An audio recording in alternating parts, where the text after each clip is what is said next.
You're listening to the Sass podcast. I'm your host, Christy Rocha, also known as Sass. I identify as a woman, a wife, and a mother. That should tell you a lot already. And over the last few years, I've learned the value of talk therapy. I have seen how my inner work not only enhances my own well-being, but also my marriage, my parenting, my relationships. And in fact, you wouldn't be hearing this right now if it weren't for the work I've done. My mission is to debunk the misconceptions and stigmas around what therapy is and who it's for. Let's normalize working on our mental health and seeking help when needed. We've all heard of self-care, self-help, and self-love, but do you often wonder how to actually make it all happen? I do. You'll hear strategy-based conversations with professionals, as well as inspiring and validating stories from women who are just like you and me. Think of this podcast as the weekly therapy sessions you didn't know you needed, with a dash of sass, a lot of vulnerability, and me, relentlessly asking, but how? Hello. All right, my guest today is Amanda Petrik-Gardner, licensed clinical professional counselor who specializes in the treatment of obsessive compulsive and related disorders, including OCD, body dysmorphic disorder, hoarding, and body-focused repetitive behavior disorder. Amanda is the creator of the OCD exposure coloring books, available on Amazon, and is on the board for OCD Kansas, an affiliate of the International OCD Foundation. She has completed the Behavioral Therapy Training Institute through the IOCDF and the Professional Training Institute through the TLC Foundation for Body-Focused Repetitive Behaviors. She currently provides teletherapy to the states of Kansas, Colorado, Nebraska, Missouri, Michigan, Maine, and Florida. Amanda also shares her expertise on Instagram and TikTok to her combined over 65,000 followers. All right, so today Amanda breaks down and helps us understand OCD, body dysmorphic disorder, hoarding, and body-focused repetitive behavior disorder. We talk about the signs and symptoms, how to get help, and how each of these disorders can manifest differently than how we might typically think of them.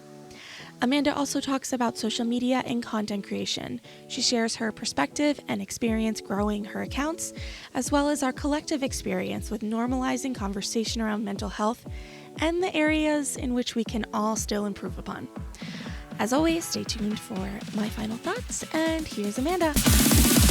Hey, Amanda. So nice to meet you. Thank you for being here with me today. It's nice to meet you. Thank you for having me. Yeah, I've followed you for some time on social media, which is initially, of course, how I came to learn about you and ask you to join me here today. So why don't we just start with a little bit about you and why you decided to get into this work? Why are you a therapist? Awesome. Well, obviously my name's Amanda. I chose in high school, I took a psychology class and I decided at that moment I was going to major in psychology and become a therapist, which is not the norm, people. Like most people do not choose their career that young, or they change many times. I'm sure it was part of my own anxiety that once I decided on something, I was going to stick with it forever. Luckily, I have loved it. I went into OCD and anxiety specifically. I was on a treatment team at a previous job, and that's exactly what we did. We specialize in OCD and anxiety treatment. And the more I learned about it, the more I loved it. And also the more I learned about it, I was like, oh my gosh, they're describing me. Like every symptom, everything. I was like, this is me. This is what I have been dealing with for years. And I never really knew it. And so I felt like I just clicked with my clients so well because, we always say, put yourself in their shoes. And I'm like, I literally can put myself in their shoes. I totally have walked the walk and I know what that's like.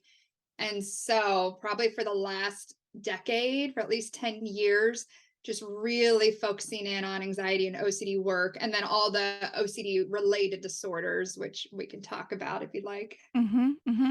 So can you give a few examples from your own life that you felt seen finally in sort of learning about it? Like what was going on for you that you're like, "Oh my gosh, that's That's that's me. me." Yeah, like what did it actually Yeah, look like? it started. I mean, a lot of us therapists learn about all the anxiety disorders first in school. And so hearing things like generalized anxiety, and I'm like, oh my gosh, I'm that worry wart. Mm, I'm constantly like every day it's something different. It's work, it's school, it's friendships. And then, even though, yes, I think that still applies in some manner, but when I really started getting focused on OCD work and learning about all the different ways that it shows up, not just the stereotypical, I love to clean, I love to organize, which isn't what OCD is. mhm, It was more of like, oh my gosh, I had this really scary thought and I could not stop thinking about it. So when it kind of clicked, I was able to start recalling different situations that, I mean, I had no idea what was going on. Even my parents didn't even know it was happening because we didn't really talk about it. But situations where I felt like the excessive need, like to compulsively pray, to say a prayer just right. And this is when mm, I'm like in elementary school, because there was this fear that I was going to die at night. Or mm, I remember situations where I'm lying in bed and maybe I'm lying, straight, but with my arms crossed over my chest. And there's all of a sudden this sudden thought, like, you look like you're in a casket. If you mm, stay like this, you're going to die at night. mm, And so it was like, oh, shoot, how do I make that feel better? Well, I'm going to move my arms all weird, like, kind of like a scarecrow arms. And this, of course, then just fed the cycle. And then every night I felt like I had to sleep in some weird position so that I didn't die at night. mm, That was probably one of the earliest memories where I'm like, oh my gosh, could that have been an obsession? Could that have been like death OCD screaming at me? And then just growing up, starting to recall other situations with contamination OCD, with mm, sexual obsessions or sexual orientation obsessions. And again, we can talk more about what all these terms are I'm using later.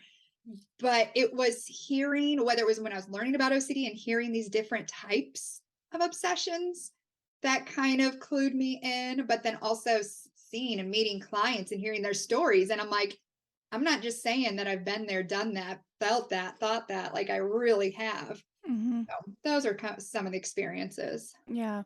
And when you started to connect the dots, was it like, okay, I'm connecting these dots and now I'm also learning about how to work through them, or then what did you do?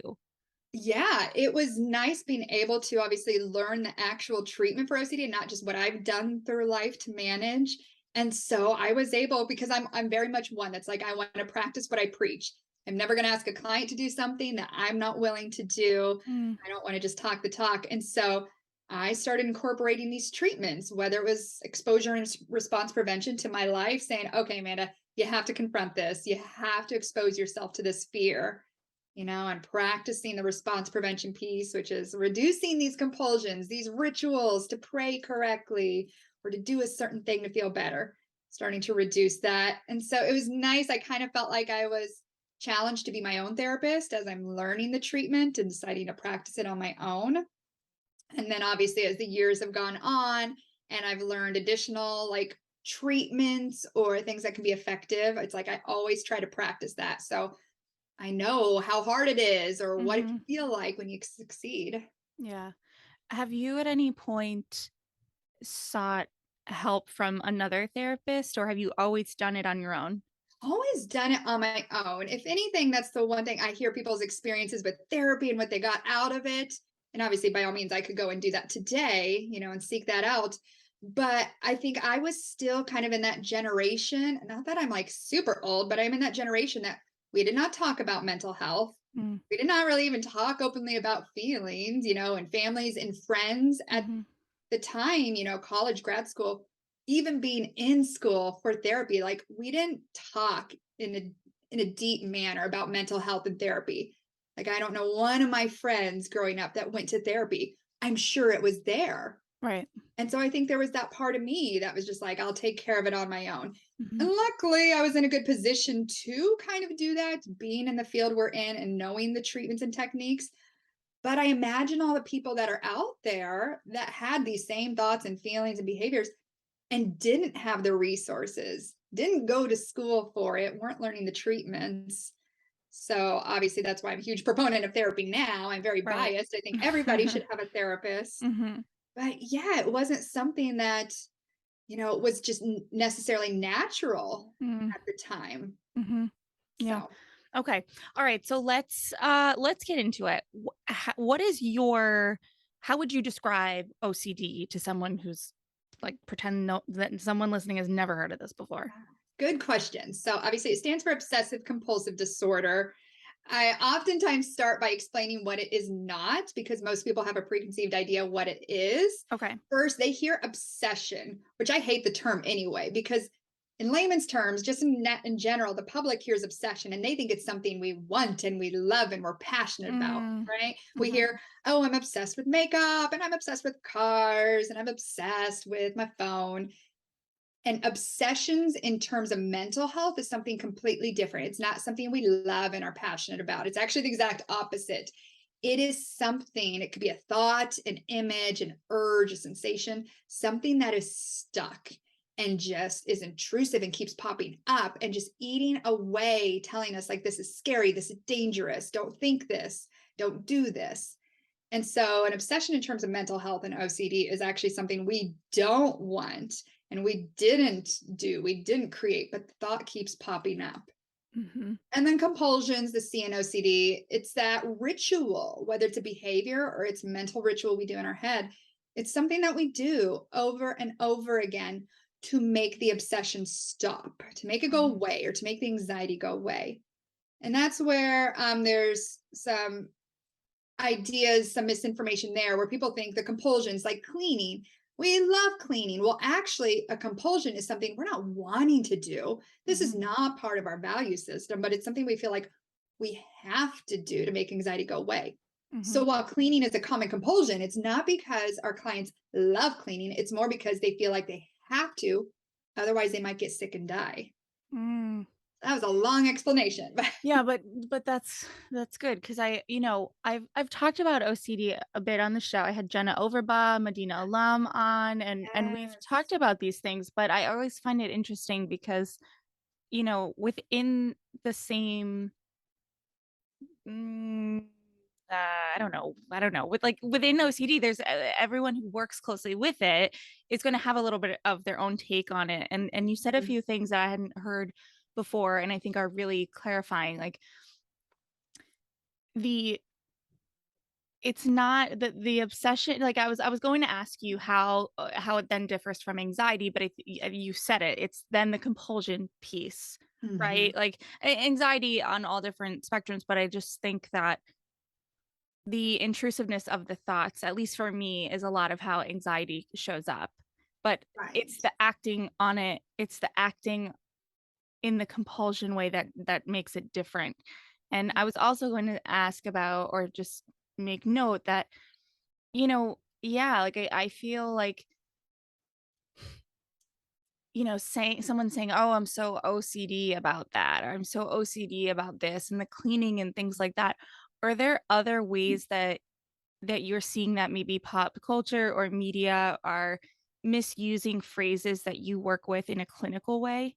Yeah, and you just named it. That is probably the top one we always see. And the most aggravating to me for a couple reasons is that I'm so OCD. One, because they're attempting to say this is something like I love doing it. Oh, I'm so OCD. I have to have my cabinets all organized. And it's like, no, you're wanting to do that. That brings you joy.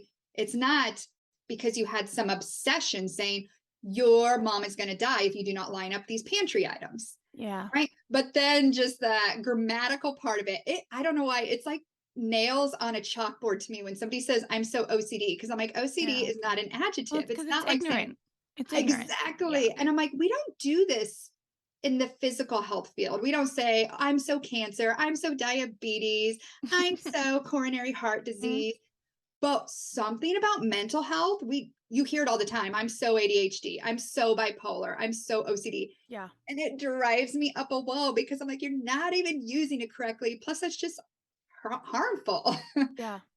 Yeah. Well, and social media has I say this a lot on the show too. It's like, absolutely love that social media is sort of having this mental health moment, right? I think since the Yes. pandemic, there's a lot of therapists on social media. There's a lot of users on social media talking about their experience, but there's also what feels like a lot of self diagnosing going on of just like, if you have Mhm. XYZ symptoms, you have OCD. You And you're must just have like, it. are you sure? Like, Yeah. And it's again, I have a love-hate relationship with social media, Mhm. obviously, because I'm on Instagram all the time. Like, I enjoy something about it. But yes, it has led to a lot of self-diagnosing, which can have its good and its bad. In one way, it's like it has led a lot of people to therapy who might not have otherwise because they didn't have that information. For example, myself growing up, there was nothing out there. I mean, Instagram and Facebook were not even a thing when I was in school. And Mhm. so I never had that post saying, hey, do you have these symptoms? This Right. could be OCD.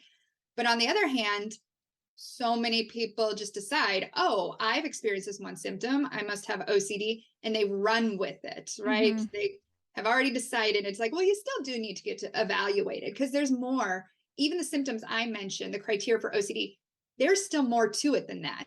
Right. Meaning, is it time consuming? Is it impairing to your functioning, right? Is it better accounted for by other diagnoses? And so Mhm. just a general post saying, hey, do you experience this? Doesn't mean we necessarily have it. Yeah.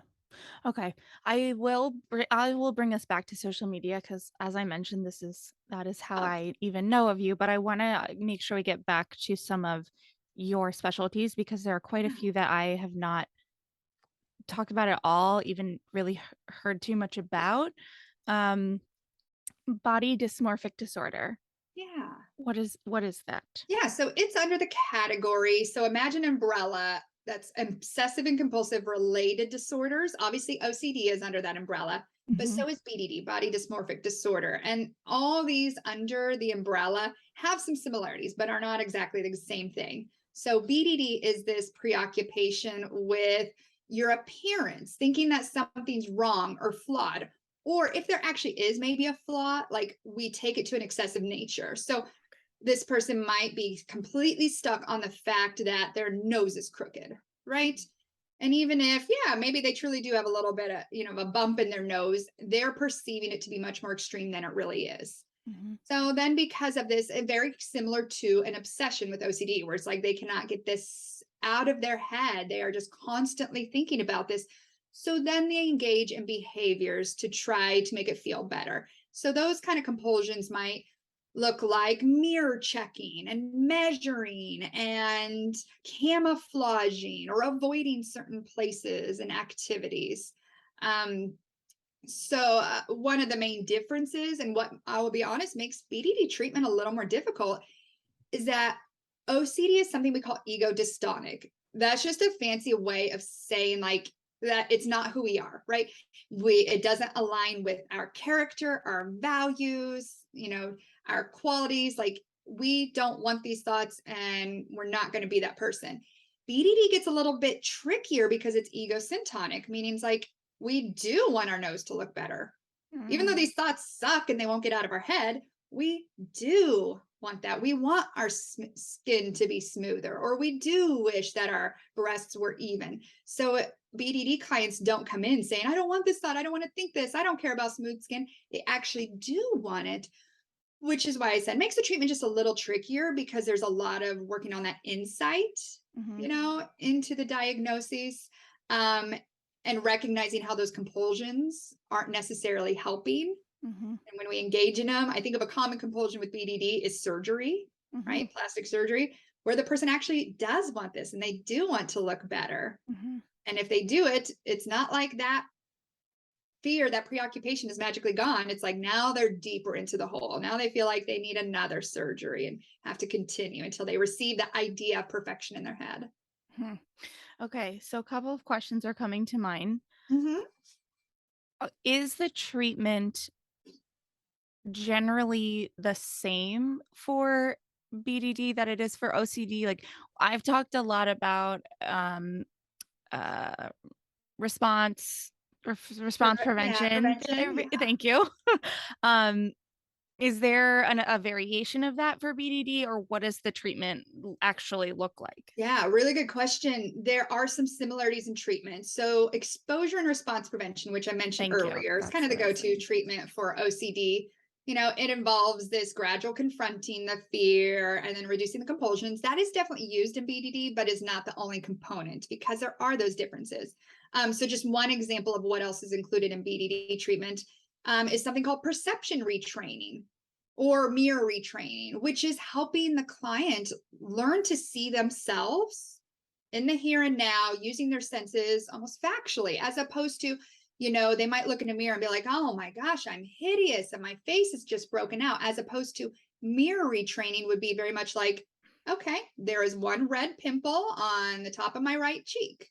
Or, okay, when I turn profile, I see just a slight bump in my nose, as opposed to BDD that's going to say, like, your nose is disgusting, right? You need Mm, surgery. So that is just one example of kind of the difference between the treatment is we do have to do this perception retraining to help okay. them see what is actually there versus what BDD is telling them. Okay.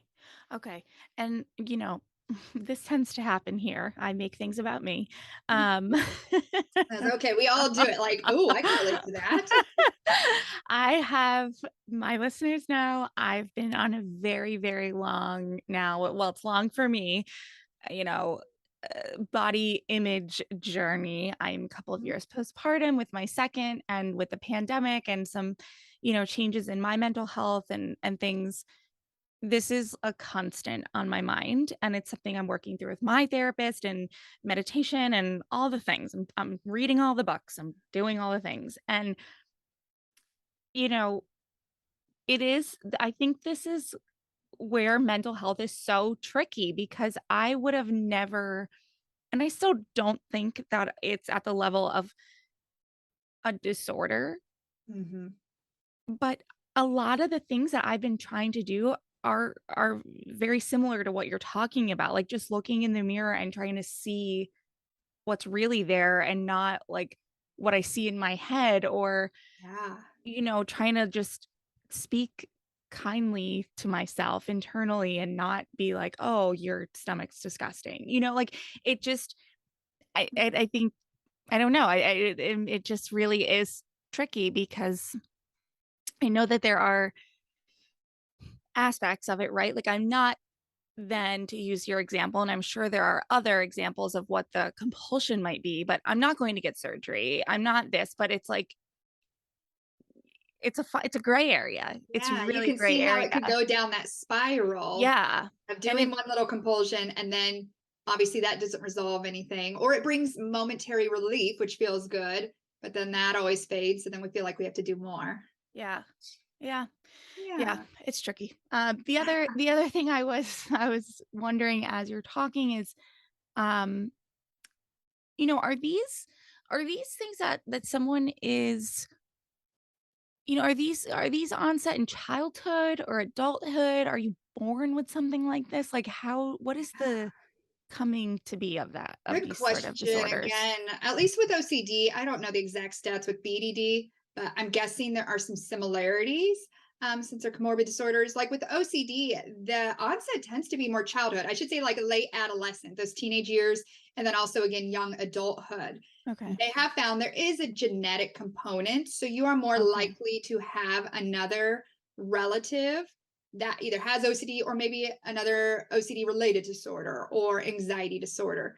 Okay. Almost every individual I've met, even if they're, you know, middle adulthood and they're saying, oh, yeah, this just started, they were able to recall times and experiences, kind of like I was doing, saying, Mhm. oh my gosh, there were these instances growing up. Those are probably OCD, but I managed it well.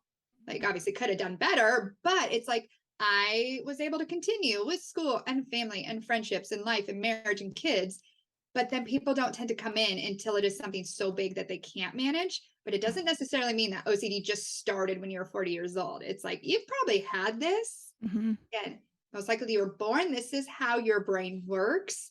But it's either been at a mild level or just a very manageable level until now. Okay.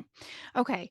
And you just touched on it there, but the other thing I was wondering is in your experience, are your clients bringing themselves in for treatment or is someone stepping in on their behalf and saying, "Hey, you this person needs help," or whatever the case may Yeah. be?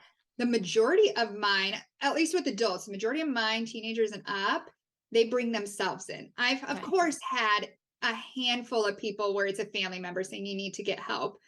But luckily, most individuals with OCD have pretty good insight, meaning they know they don't like this, they don't want this, they Okay. want to feel better, hence they're seeking treatment.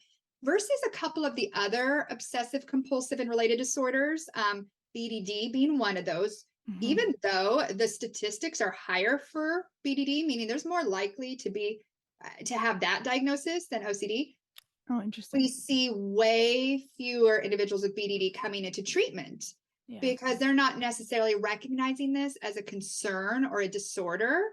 They're wanting to seek this out. They're wanting to improve their appearance. So BDD is one where it's like they're a little bit less likely to have that insight and bring themselves in.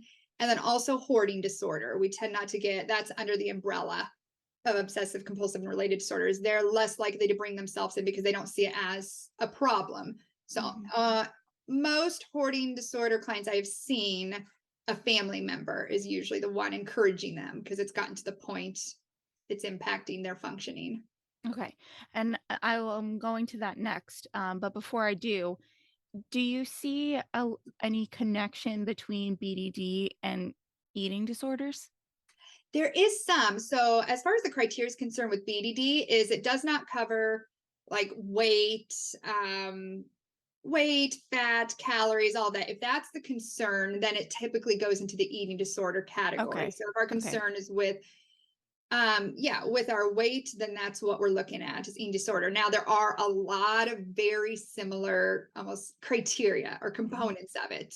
So I'm sure when people were hearing that BDD description, they're like, they can relate to that because with eating disorders, there might be that preoccupation with weight and size and how many calories are you taking in. And then what looks like compulsions, like excessive weighing and Right. measuring and sucking in or avoiding mirrors. So yeah, they can look and appear very similarly, Hmm. which is often why we see OCD and BDD together. We see OCD and eating disorder together. Like all of them have very similar components. Okay. But yeah, that's kind of how we differentiate the two. Is eating disorders are purely usually about food, weight, calories. Okay. Okay. All right. So hoarding. Mm-hmm.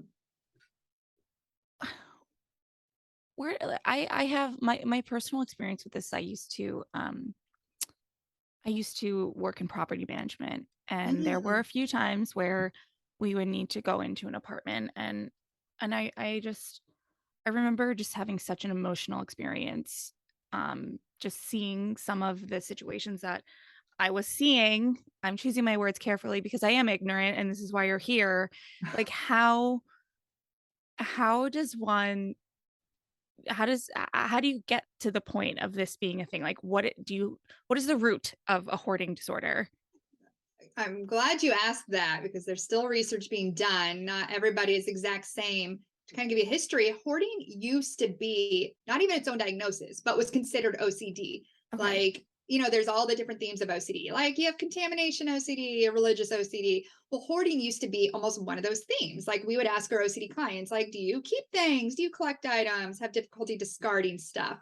And if Okay. they did, it was like, okay, you have OCD. And basically, the obsession, the fear was like, I can't get rid of this thing. What if I get rid of it? What will happen? Well, obviously, as research has been done, yes, there are similarities between the two, but we recognize like hoarding is its own thing. Not everybody has OCD, Mhm. and not always is there like this direct obsession, this fear.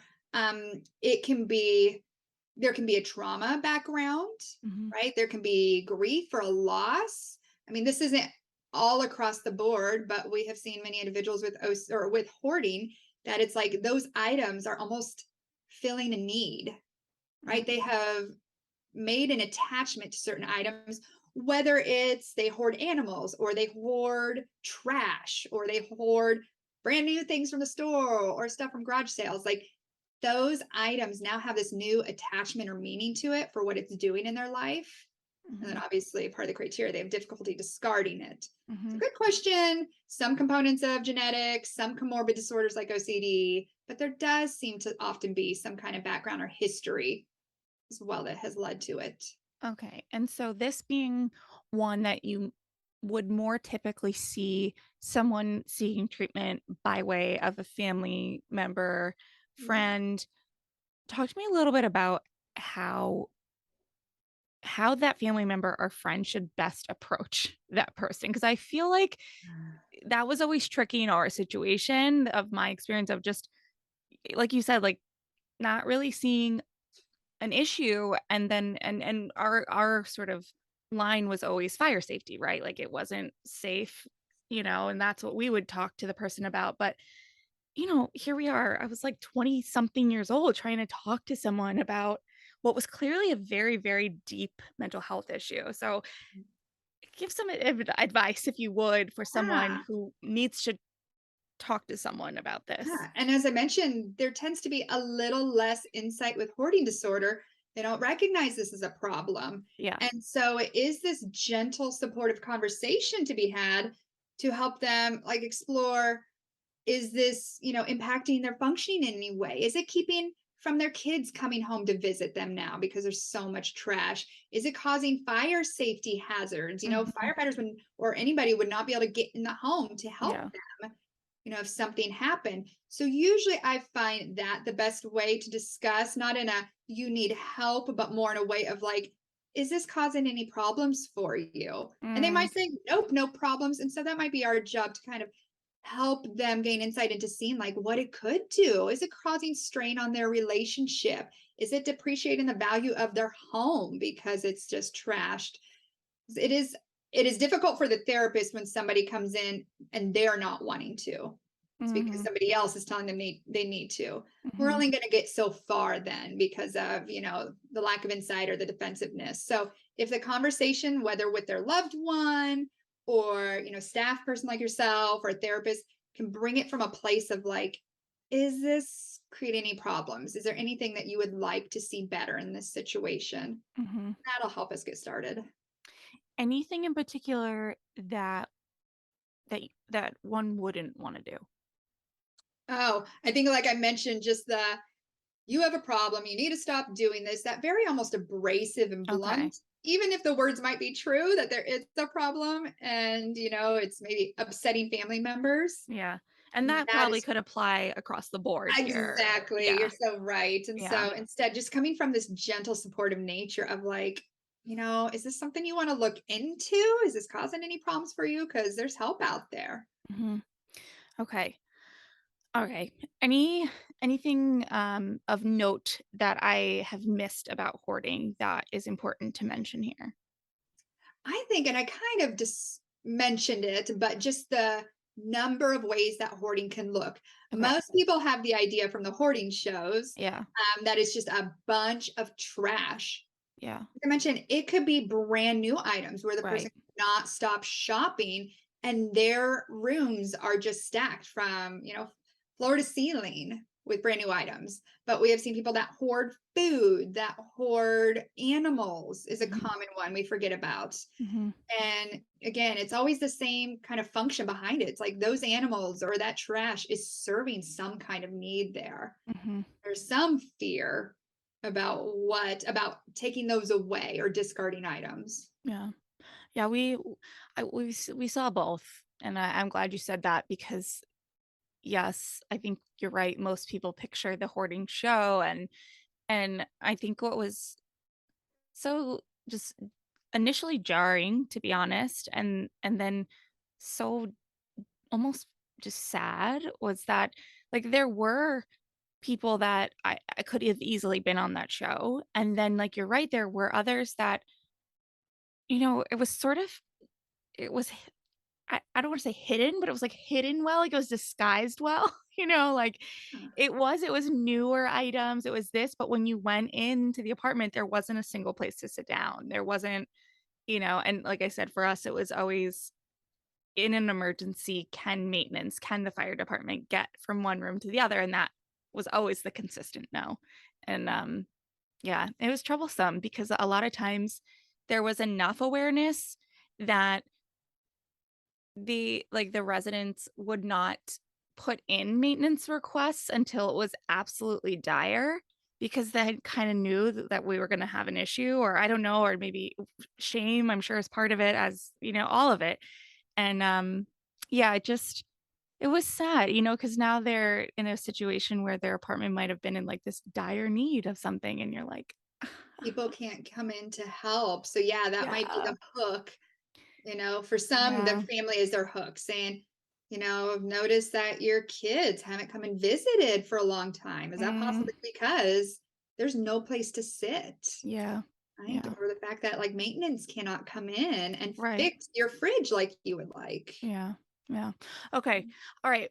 Body focused repetitive behaviors. I Yes. see we're in a particular week of awareness for this right now. Is that correct? It's BFRB Awareness Week. So Okay. that's So exciting let's because people let's don't get know some this. awareness. What Yeah, is it? so BFRBs, as you just mentioned, body focused repetitive behaviors. This is fancy name to include a whole category of disorders. These are any behaviors, and you can see why sometimes it gets confused with OCD. They're repetitive behaviors, but that do damage to our body. They tend to look like Mhm. grooming behaviors. So this includes skin picking and hair pulling, nail biting, cuticle picking, cheek biting, lip picking, you name it. So different than OCD, because these get confused a lot. Yes, you might pull hair compulsively out of OCD, but it's a BFRB is completely different. The person is not doing this repetitive behavior to make some obsession go away, some thought or some anxiety go away, right? If anything, the BFRB brings a little bit of gratification, Mm. right? A little bit of satisfaction or enjoyment. So these BFRBs, like hair pulling and skin picking are the most common, do fall under that same umbrella again with OCD because there's some similar components, but it's not one and the same. Um, I'll let you ask your next question while I think about what else. Yeah, you know what? I, okay, my husband, if he hears this, he's gonna know exactly what I'm thinking. I Oh have God. this like crazy need to have like my kids, like their noses be like completely clear of boogers. And Mm-hmm. it sometimes is to the point where he's like, stop. Like, it's fine. And like, I don't know what it is, but I don't even feel that way about my own nose.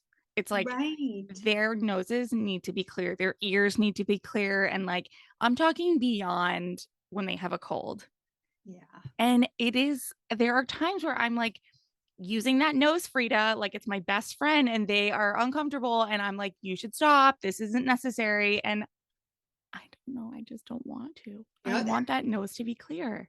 it might be kind of similar. It might be in that realm. So, and I should have mentioned, so nose picking is a common BFRB. That's the one I see the least of, though, because nobody likes to talk about that one. I will admit, though, I've never had somebody come in for a BFRB towards somebody else, right? Okay. Even though I have heard of somebody, let's say they have trichotillomania, hair pulling, where they Yeah. also pull other people's hair, or Mm, trichophagia, where they eat hair. I have seen where mm. somebody eats somebody else's hair. Oh I've my never had gosh. a nose Yeah. picker that is like picks other people.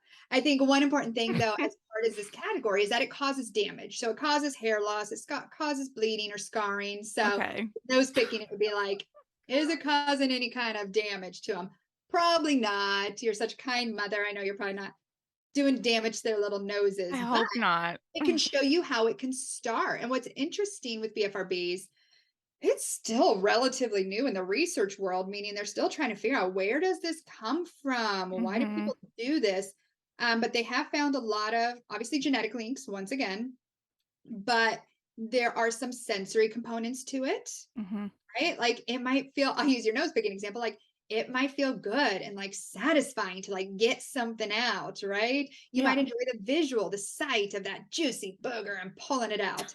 And I know this sounds insane to the average listener, but maybe with hair pulling, it's like they love the feel of stroking their hair. They love the feel of the little pop when it plucks from their scalp. Or with Mm. skin picking, they love smooth skin. So feeling bumpy skin just because Hmm. kind of icky for them. So it's like there can be this sensory component behind it. Yeah. Obviously, there can be an emotional component, meaning we're more likely to do these behaviors when anxious. However, that's Mm. the reason why this isn't just an anxiety disorder is because it's not just when we're anxious. People do it when they're calm and relaxed or bored. There can be a cognitive component, meaning like we have a specific thought that precedes the behavior, like, ooh, my child's nose is clogged up. I need to clean that out. Or, oh, Hmm. there's that hair on my eyebrows that is out of place. I need to pluck that. Hmm.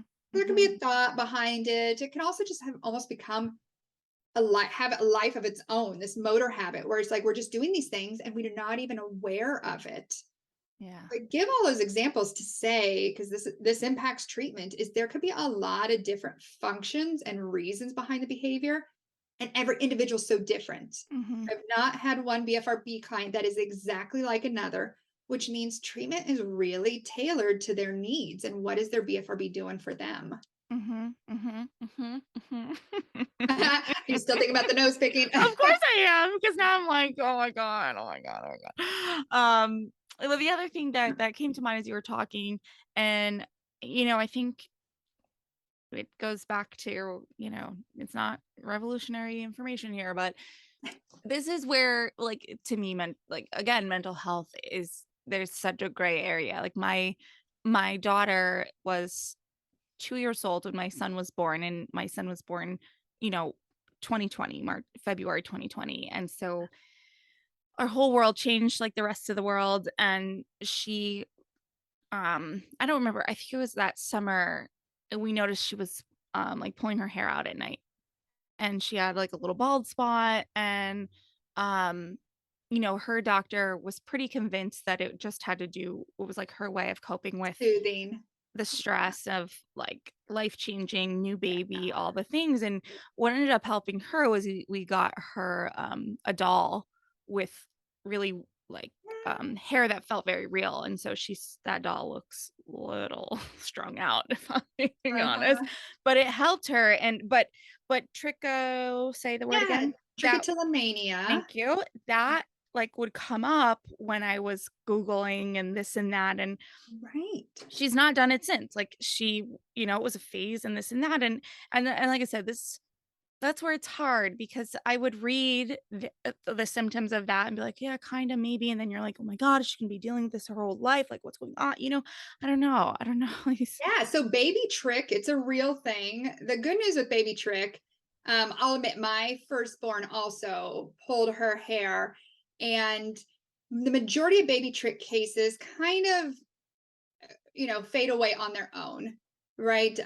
Because it is often seen as like a soothing behavior. It Mhm, feels good. It helps them fall asleep. So a lot of times, as they learn other coping strategies as they get bigger to help in those mhm, situations when they're stressed or throwing a tantrum or falling asleep, it kind of fades away. But not all baby trick cases do. And I loved when you mentioned that doll with hair because that's exactly what we would do in treatment. We would look at like what is that behavior serving? What function does it have for us? And so if it's mhm, soothing, it's like, okay, that's great. We're not going to change that. Instead, let's find a way they can get that same need met in a way that mhm, doesn't cause any harm. And so, yeah, for us, it was dolls with like long hair. It was mhm, stuffed animals that, she could sit there and pet. mhm. We even practiced the whole like, having gloves on at night, stuff like that. So, some cases, a baby trick, it's like, yeah, come in, learn some strategies. Many of them, though, just kind of treat themselves, but it does sound about what was happening. Yeah.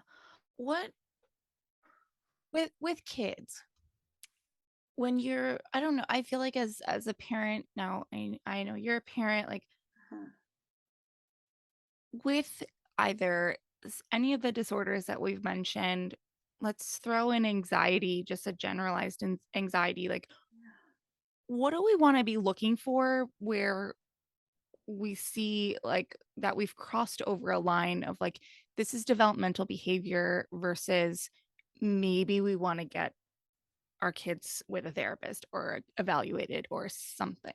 Exactly. So, usually, how much impairment in their functioning is a big key. Okay. So, this is probably why I didn't get, treatment when I was younger, not only because I never told anybody about anything, but because it didn't impair my functioning. I had these thoughts, I had these behaviors, but it wasn't causing any kind of problems in my life. Still was able to go to school and do well, still maintain friendships, you know, did well with the family and activities. And so, what we would be looking for is okay, so they have these symptoms, and now it's making them late for school. Mm, Now it's causing a lot of conflict with others. Or now with the BFRBs, it's causing damage to the body. It's not just, hey, they soothe themselves by pulling some hairs. It's like there are noticeable bald spots. mhm, So it's that impairment that we tend to look for when it crosses over from either developmentally appropriate or, you know, not quite a concern yet, something that we're more monitoring for a mhm. while, to like, let's get them in for treatment. Okay. Now it's Okay. causing problems. Okay. How many kids do you have? I have two girls, Two girls. How old are they? 4 and 1. Oh my goodness, yes. So you are mine are 4 and 2. So Oh, you totally understand the we get danger. it. Yes. How how do you now you have your business, you have a social media platform, you've got your kids, like, how do you take care of yourself? How do you make sure to get that whatever it is for you in? Good way. And this has taken practice throughout the years. I've really had to find this balance. It would be easy in private practice to work all the time, or for social media when you get into it, to do that all the time. But I have to work on a lot of mindfulness, being present with my kiddos has helped a lot. Being able to balance and schedule in other things, like making sure I get my workout in, if that's somebody's self care, that's mine. Taking that walk, um, just laying down for a few minutes, because there is this constant feel and need to be doing something, that Mhm, there's always more that can be done, right? And now, for a few of my followers might know, I have a book contract, so now it's like every day I have to spend a little bit of time writing these mhm, chapters. And for me, I use the word balance all the time in my sessions, because it's like we don't have to be just 100% at business and then nothing else. It's like I want to find that balance between, when I'm at work, I am doing great work. But when the workday is done, then it's like I am being the best mom I can be. And when the kids are asleep, that is my time. That is when mhm, to get another workout in, write a little bit, which I know is a work thing, but it's also relaxing before bed. Do some arts and crafts or something. mhm, So for me, it's finding that balance, but I'm very type A. I'm sure people can tell. So I'm very much that planner and scheduler. So sometimes it is actually putting in my schedule saying, this is when I have to work out. This is from this time. I just need to be fully present with my kids for the 2 hours I see mhm, them in the evening. mhm, mhm. Well, congratulations on the book contract. Oh, That's thank very you. exciting. Thanks. Um, what did you set out for social media to be for you, what it is, like, to have the following that you have? No, I don't even know quite how it happened. It started as just that, oh, private practices, you should have a social media presence, right? Mm, And then I really kind of noticed that the OCD community in particular mm, is just so strong and supportive and providing advocacy and awareness. And so it started off as just like, hey, for fun, create some posts, put it on. And then I'm sure this happens to a lot of influencers, as they get a few messages saying, "Oh my gosh, that was so helpful. Thank you for everything." And then the more you do it, it's kind of like a drug, where it's like, "Oh my gosh, I want to do this more." yeah. Not because the numbers, I've ever cared about the numbers of likes and followers. It's more just like there have been so many amazing stories of people saying, "Hey, I got that therapist because of your post," or, Mhm, "I was able to do this thing because of your post." And so it just kind of kept growing from there. And as we talked about our love hate relationship with social media, it's like there are days where I'm like, is this actually a value? Do I want to continue doing that? And that's when I know I need a break. And then mm, other days I'm like, I love doing this. I love going on and checking every single message and every mhm. comment. Have you Ooh, like, when you take a break, Uh-huh. are you okay with that? Like, or is that hard? Like, I feel like that It is it's so hard. And I will hard. say, my breaks, it probably still looks like from the outside perspective and from followers that I'm being active, because Got I it. will kind of, what is the word? Batch. Batch and Yes. yeah. Create a lot, schedule them all. So if I am burnt out, there might be a whole week that I'm not scheduling anything. I'm not checking anything. Don't look at Mhm, DMs. But yeah, luckily, because of those kind of tools and apps, it's like it still looks like I have a presence. mhm, And I do feel guilt some days, like, oh, I should have all these stories posted like everybody else does. And I should be mhm. writing back every comment. And some days I'm like, no, because then that's not being authentic. Yeah. Um, Yeah. Yeah. I've, opened this conversation up a bit on my show and my social media just about how there is a mental health component to creating content. And I feel like within the creator communities, it's not talked about so much. And then from creator to consumer, it's like there's a wall. And I think a lot is expected of creators from consumers without realizing like all of the behind the scenes. mhm. Um, what, you know, when it comes to social media, what aspects of it are fulfilling and well, I guess maybe you already share that, like, there's It's just kind of the the connection messages. and the messaging and, you know, what's challenging for you? Like when do you want to be like, all right, I'm done with this? Yes, I have a clear one. I admit I hate conflict. I suck at it. I hate when Mm, I am criticized.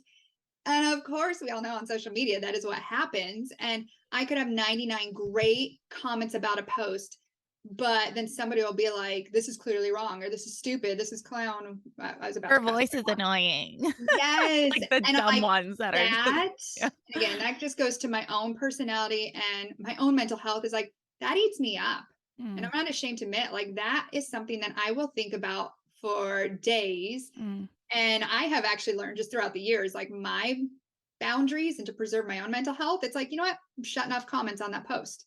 mm, Or I may not post on that topic again until I can almost heal whatever triggered me mm, from that one. And so I'm usually pretty upfront. I go on social media if I'm like, this something bothered me, this comment bothered me. mm. Because I also want people to know, like, one, it's not nice to troll and write mean stuff, but also that it's like, I'm human too. I'm Yeah. sure people look at some influencers as like they're just, what is the word, impenetrable or whatever, like they can't be harmed. And it's like, no, I'm just this little 30 something mom in Kansas and I get my Yeah. feelings hurt sometimes. Let's admit it. So it's nice Yeah. to be able to be authentic about that and say, yeah, that sucked. I don't want to Yeah. do anything on social media now today. Yeah. Have you had any um pushback either internally or externally about being a therapist on social media? I've questioned it sometimes when I see other therapists maybe go too far. Mm, But I feel like I use the word balance again, found this good balance of like I am providing education and awareness, but I'm not providing any sort of therapy. And I make sure I'm super clear with that, whether it's in DMs or in disclaimers saying this is not your therapy. I am not your therapist. I'm not going to tell you what to do. I never give people advice in their messages. I'm just like, hey, here's what OCD is, or here's what the treatment for OCD is. That doesn't necessarily mean I'm telling you to go do that. So I think I have stuck to those boundaries has helped me not feel so bad. But of course, anytime I see maybe another therapist that does way more and kind of borders that line of like doing therapy for their followers, that I'm like, mm, oh, shoot, good time to check myself and just make sure I'm not doing that. yeah. Yeah, it's funny. I think I could see how, as someone who's not a professional, it could feel very much like therapy. Absolutely. But there is within you, the expert, like you know the line. Like people Mhm. can't see me right now. I'm doing like a weird face. Like you know, you could feel it when you start to where there's a place where you might go, that might be too much, or like I need to pull back. Like, is that fair to say? Exactly. And we always kind of have to check ourselves because what will start off as like a just, benign little message saying, I love your work. Thank you. And I respond back, oh, thank you so much. That's so sweet. And then all of a sudden they're like, well, I have OCD. And I'm just like, best of luck, good luck in treatment. And then it becomes, well, what should I do in this situation? And I have to check Mm, myself and like, well, okay, it's about to get pulled into that area of like me providing advice, which again, I just will not do. And so I'm just like, oh, unfortunately, I can't provide you advice. I can't be your therapist because of my ethical codes. And then I give them those options. Here's who you can reach out to or something online to look at. yeah. I wonder. I've not had too much of this. I've got a small following over here. Um, but the DMs for me are it's like I have the best time and the scariest time. Like, It is one extreme or another. That's yeah, true. it's really like either the you've completely made my day or I'm panicking because I talk a lot about mental health and I talk a lot about therapy, but I'm interviewing experts. I'm not a therapist, and I can share stories with you, but there have been not many, a couple that have just been like, oh my God. Okay. Oh, no. Here's my resource page with all the therapists I've interviewed, like find your state. And, Right. because it's like, oh my gosh. Oh, but then you feel badly, like just sort of brushing it off. And I don't know. You probably have a lot more practice with it than I And do. just like you, even though it might be 99 just uplifting and positive messages, and then one that gives you like that, I can't do this kind of feel. Yeah. I'm like, I get stuck on the one that I can't do because I'm like, oh Yeah. my gosh, they just sent me like a book long Yeah. narrative about their life. And I'm like, I don't even read it. I'm not Yeah. going to Okay. read That's that. I'm good. not going to Yeah. get pulled in. And, Yeah. I figure out my boundaries, whether I even respond or I give those resources. But it's hard, especially as people pleasers and with anxiety. Yeah. We do it all. So Yeah. Yeah. And you don't want to like seem like a jerk, I but don't know, it's, right? yeah, but it's like, Uh, yeah, like I'm not your person. Like I appreciate you, but I'm not the one. no. Okay. All right. Well, Amanda, is there anything about any of your specialties that we covered that is sort of like glaringly missing from the conversation that you want to make sure to get in here, or anything about, your work and self-care that is just sort of lingering in your thoughts or whatnot? Yeah, I mean, I think the biggest thing I always like to emphasize back to OCD, because that's what I do the most of, is Mhm, people don't want OCD. mhm. I've seen videos and articles recently about like, here's the 5 perks of OCD. And it's like, no, no perks. Nobody wants this. I've yet to meet somebody with OCD that's like, I'm glad I have this. Yes, as a result, it can like help you become more empathetic towards others with OCD or understand what they're going through, but it's like no perks. Yeah, So if anybody is saying, I love my OCD, then you probably don't actually have it, yeah, right? yeah, So I just like to emphasize that like this isn't something people want, yeah. brag about. It sucks. All right, Amanda, this was awesome. I learned a lot here today. I thank you so much for your time, and it was lovely talking to you. You too. Thank you.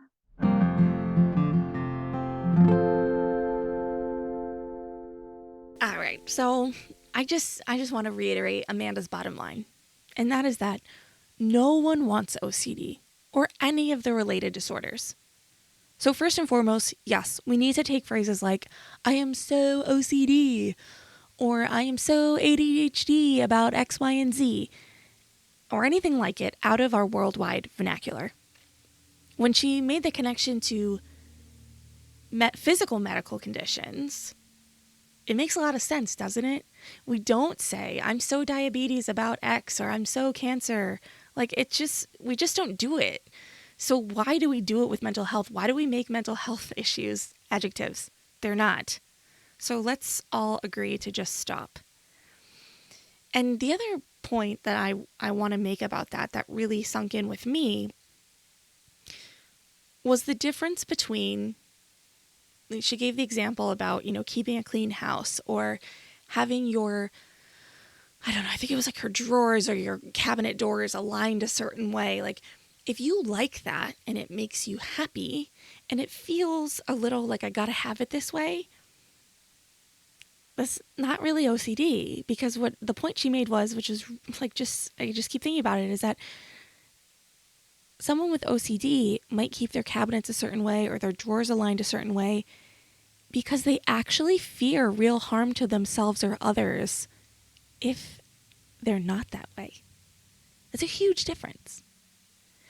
Anyway, I mean, I don't want to just gloss that under. It just gloss over that. It just is, yeah, it hits different. I also really appreciated Amanda's vulnerability in sharing just how much she relates to her clients. And I want to take that as an opportunity to say, if you're listening and thinking about how perhaps, yeah, you can't relate to an obsessive compulsive disorder or any of the related disorders that we spoke about to the level that might warrant family intervention or immediate professional support. Like with most of the mental health challenges that we talk about on the show, there is a spectrum. We have Amanda, who relates and understands to OCD and anxiety, and while she could have used support growing up, she got by and has made a perfectly amazing life for herself. So I think she would say, and I'm going to say, you don't have to simply get by. You don't have to be quote unquote full-fledged in a disorder to seek help. If a behavior, feeling, or emotion is causing any level of discomfort or regular disruption of your life, you must give yourself permission to get help. And of course, in talking about OCD, I'm reminded of Jenna Overbaugh, where we talk specifically about how OCD can show up postpartum. So I say that as a reminder. You might not relate to this conversation in this moment, but I bet that there are many women who've experienced postpartum OCD who couldn't relate before. And now they're going, wow, how much has changed? So give yourself permission to relate and fall somewhere on the spectrum, and know that wherever you fall on that spectrum, wherever you relate, it's okay to get help. And if you can't relate at all, first of all, I am so happy for you. Please take conversations like this as an opportunity to learn about what others experience, to cultivate a greater sense of empathy, and to remember that you never know what someone is going through. So, all right, that's my little soapbox rant. That's all I've got for now. Thank you, Amanda. Thank you for listening, and I'll see you next time. Bye. Thank you so much for tuning in today. Sass Says is a production of Luann Nigara, Inc. This podcast is meant to be educational and not meant to replace professional therapy or professional medical attention. To learn more about today's show and what's new in my world, head over to sasssays.com. Thanks so much. Talk later.